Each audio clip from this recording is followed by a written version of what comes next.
Kerajaan Majapahit. Kerajaan Majapahit adalah suatu negara tradisional masa lalu yang besar di tanah Jawa. Lokasinya di Tenggarai, berada di sekitar daerah delta Sungai Berantas dan Brangkal. Kerajaan kuno di Indonesia ini berdiri pada tahun 1293 sampai 1500 Masehi. Kerajaan Hindu terakhir di Semenanjung Malaya ini dianggap sebagai salah satu negara terbesar sepanjang sejarah Indonesia, di mana wilayah kekuasaannya meliputi Sumatera, Bali, Borneo, dan Filipina. Latar belakang Kerajaan Majapahit.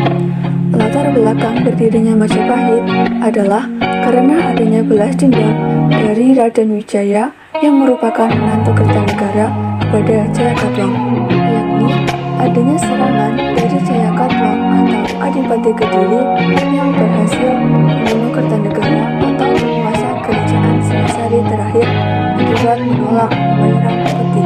Kemudian Raden Wijaya atau menantu Kertanegara berhasil melarikan diri ke Madura untuk meminta perlindungan kepada Arya Wiraja. Pada saat yang sama, pasukan Mongol juga berniat untuk menaklukkan kerajaan Singasari. Kondisi ini kemudian dimanfaatkan oleh Raden Wijaya untuk bisa bekerja sama dengan bangsa Mongol demi menyerang Jayakatwang.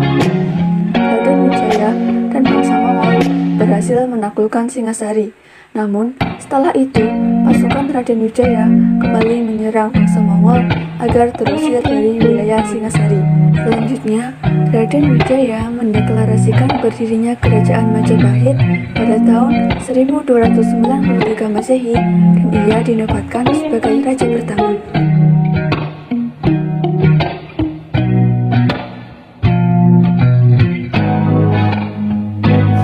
Kerajaan Majapahit memiliki sistem pemerintahan yang sangat teratur dalam hal politik dan pemerintahan.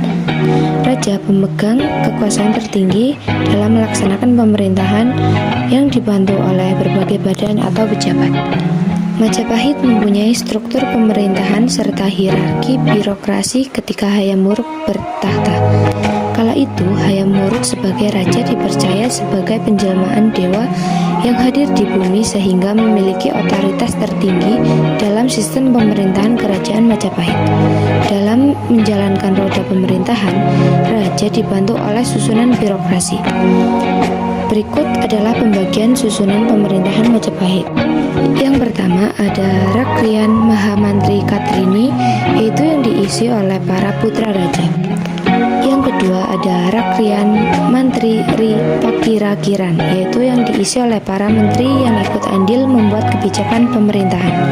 Yang ketiga ada Dharma Diaksa, yaitu yang diisi oleh para pejabat terkait hukum keagamaan. Yang keempat ada Dharma Upapati, yaitu yang diisi oleh pemangku keagamaan. Yang kelima ada Battara Saptaprabu, yaitu yang diisi oleh Dewan Pertimbangan Kerajaan.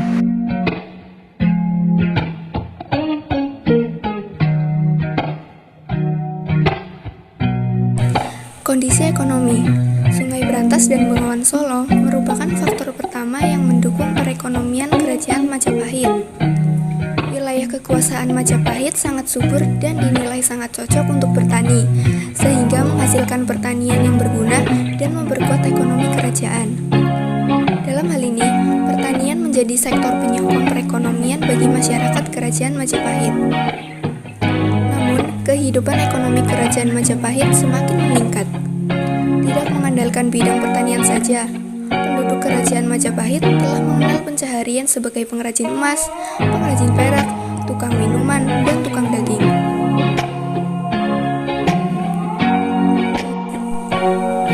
Selain itu, beberapa wilayah yang telah dikuasai Kerajaan Majapahit terdapat kota-kota pesisir yang dijadikan pelabuhan yang berguna dalam proses transit komoditas dan rempah-rempah dari wilayah timur Nusantara, sekaligus menjadi media impor-ekspor untuk saling menunjang perekonomian dari masing-masing kota. Berdasarkan catatan dari Wang Taiyuan, yakni pedagang Tiongkok, ia menyebutkan bahwa komoditas ekspor di Pulau Jawa pada zaman Kerajaan Majapahit meliputi kain, garam, lada, dan burung kakatua. Sementara jenis jenis barang yang diimpor seperti emas, perak, mutiara, sutera, perak besi, dan keramik.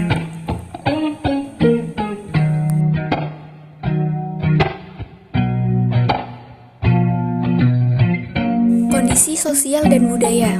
Kehidupan budaya Kerajaan Majapahit berkembang pesat, terutama di bidang seni sastra. Hal ini dibuktikan dengan banyaknya sastra yang dihasilkan, seperti Kitab Negara Kertagama, Kitab Sutasoma, Kitab Kunjarakarna, dan lain sebagainya. Kerajaan Majapahit juga meninggalkan banyak jejak sejarah kebudayaan berupa prasasti dan candi. Kehidupan sosial masa Kerajaan Majapahit aman, damai, dan tentram. Menurut Kitab Negara Kertagama, disebutkan bahwa Hayam Wuruk selalu memantau kemajuan dan kesejahteraan rakyatnya. Perlindungan terhadap rakyat sangat diperhatikan. Peradilannya pun sangat ketat. Siapa yang bersalah akan dihukum tanpa pandang bulu.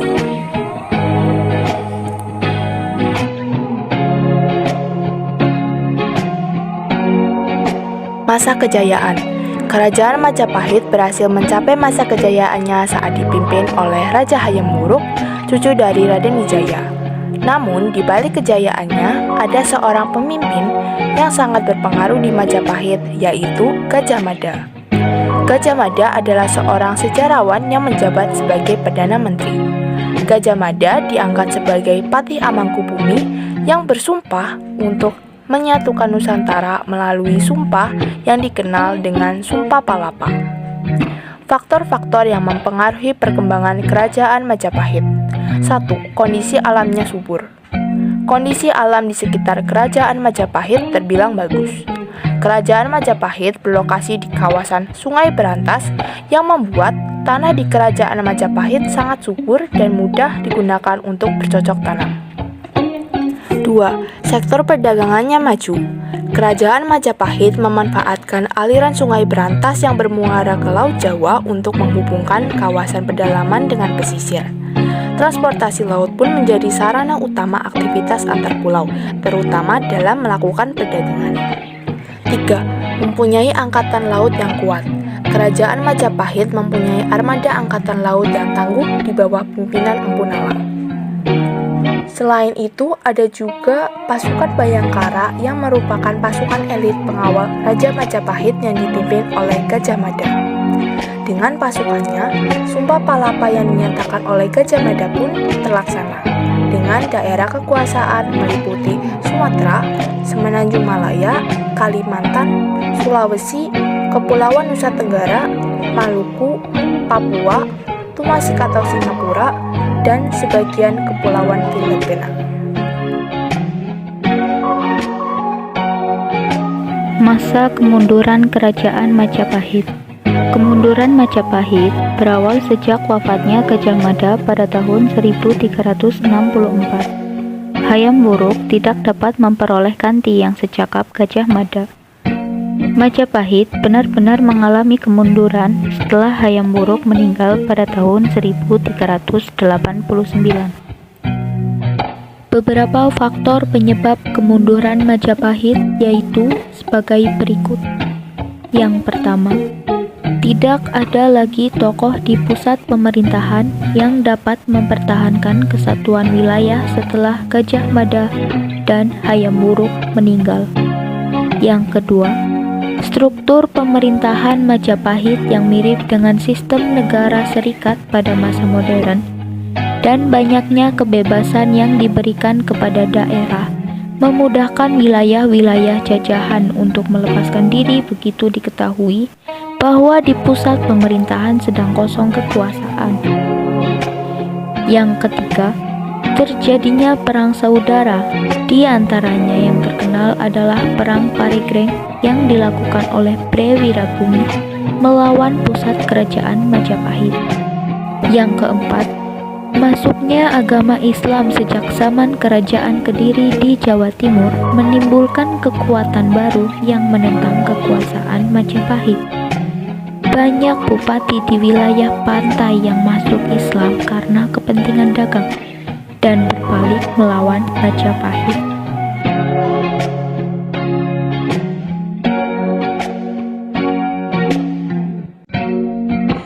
Peninggalan Kerajaan Majapahit.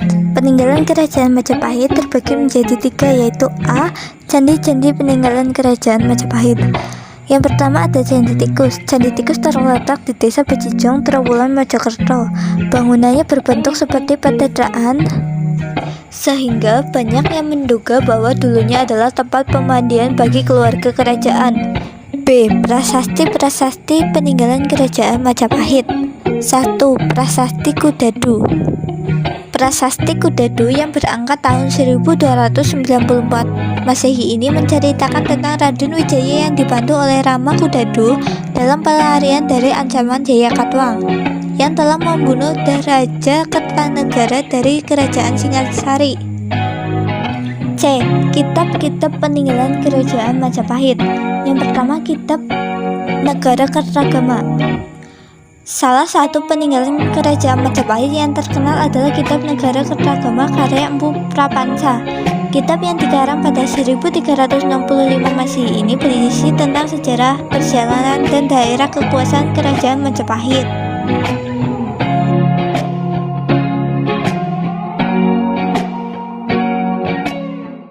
Kadang bikin aku kesal, tiba-tiba